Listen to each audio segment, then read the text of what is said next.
Biasanya grup-grup Indonesia tidak datang ke tempat ini.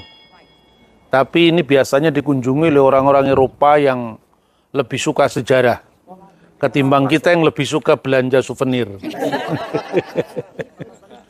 Padahal tempat ini sangat penting ya, di tengah-tengah kita ini Alkitabnya dituduh dipalsukan. Padahal di sini itu disimpan penemuan yang dinamakan The Dead Sea Scroll, naskah-naskah gulungan laut mati. Dari zaman kita itu usianya lebih dari 2150 tahun. Dan nanti kita akan melihat ya, karena di dalam tidak boleh ada penjelasan. Itu di antara 11 gua itu ditemukan naskah kitab-kitab seluruh perjanjian lama, termasuk yang disebut kitab Nabi Yesaya. Ada 2 kitab Nabi Yesaya, yang paling utuh itu disebut sebagai Sefer Yesayahu Aleph. Jadi kitab Nabi Yesaya kodenya A. Yang B itu banyak mengalami kerusakan. Yang A itu nyaris utuh. Dan itu panjangnya 731 cm, lebarnya 31 cm. Nanti kita bisa lihat di tempat yang dalam bahasa Ibrani dinamakan Hekal HaSefer, Shrine of the Books. Book di sini maksudnya artinya the scriptures, artinya kitab suci. Nah, penemuan dari naskah laut mati itu diawali pada tahun 1947. Setahun sebelum kemerdekaan Israel. Seolah-olah Tuhan itu sudah memberikan pertanda bahwa setahun setelah penemuan naskah penting yang namanya Dead Sea Scroll itu, berdirilah negara Israel. Jadi selama ini sebelum tahun 1947 itu seluruh Alkitab kita ini diterjemahkan untuk perjanjian lama itu dari naskah yang disebut Masoretic. Dan naskah Masoretic itu nanti juga bisa kita lihat di dalam museum ini. Dipamerkan di situ ya. Itu terdiri 3 naskah. Yang pertama naskah Aleppo yang ditemukan di Syria, lalu naskah Leningrad yang ditemukan di Rusia, dan naskah Genisa yang ditemukan di Kairo, di sinagoge Kairo yang nanti juga kita kunjungi. Tapi tentu naskahnya sudah tidak ada di sana. Nah, 3 naskah itu, Aleppo, Leningrad, dan satunya lagi Genisa itu berasal dari akhir abad ke-9, awal abad ke-11. Jadi sebelum itu, seluruh Alkitab kita termasuk yang dalam bahasa Inggris, seperti King James Version dan sebagainya, sebelum 1947 itu dasarnya dari naskah Ibrani yang disebut Masoretic. Nah, setelah ditemukan naskah laut mati ini oleh gembala Biduin yang namanya Muhammad El-Dib, itu kita memiliki naskah yang menurut hasil uji karbon, ya, zat radio orang aktif, dan paleografi. Paleografi itu adalah perkembangan huruf, jadi bentuk huruf. Itu berasal dari abad pertama sebelum Masehi. Nah, dari mana kita mengetahui itu? Dan dari mana kita bisa meyakini bahwa itu naskah memang asli? Pertama itu tadi dari uji karbon, kedua dari paleografi.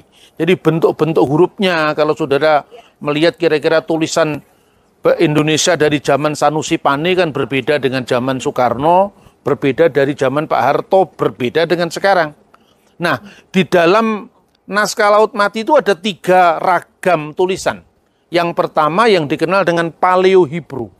Paleo-Hebrew itu huruf yang dipakai di zaman Raja Daud. Tapi kenapa masih muncul pada abad kedua sebelum Masehi?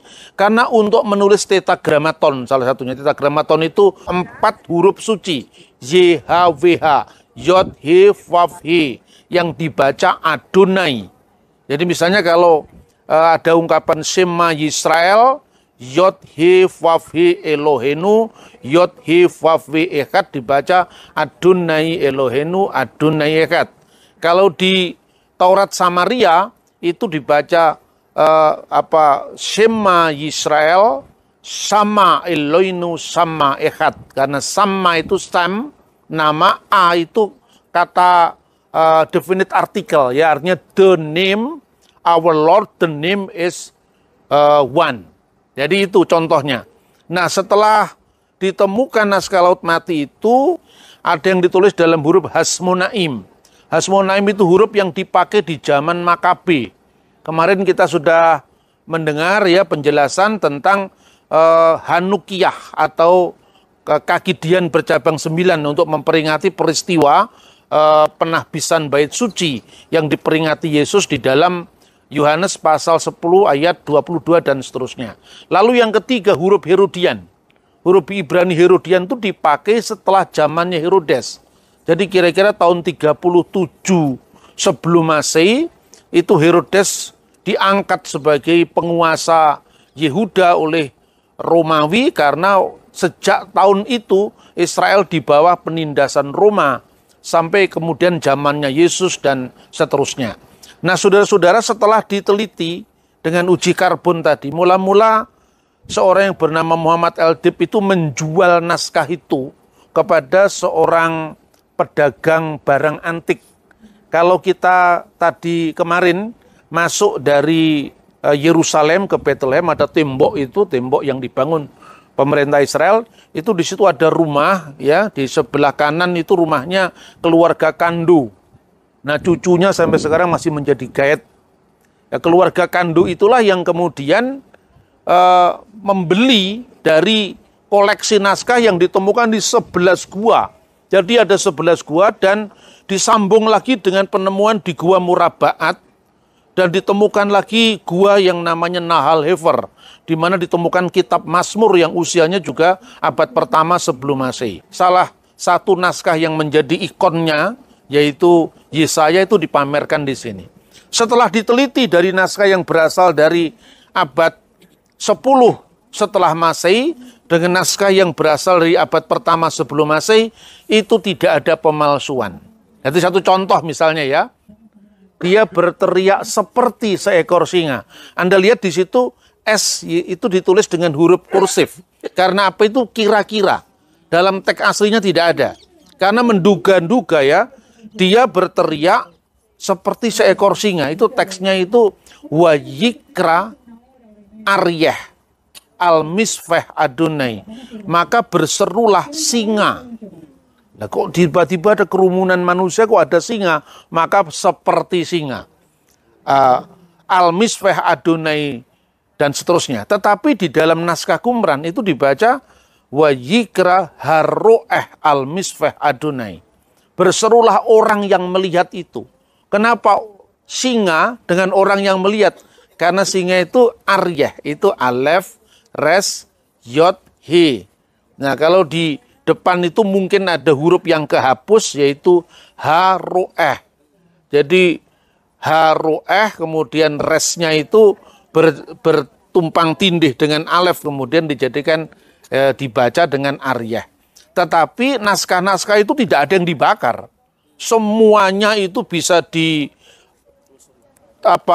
and recheck kembali, karena itu di dalam dunia akademis Kristen dikenal yang namanya kritikus aparatus. Jadi tek-tek yang diletakkan di bawah naskah standar untuk kita bisa meneliti apakah bunyi aslinya kira-kira yang rekonstruksi dari zaman Nabi Yesaya itu apa.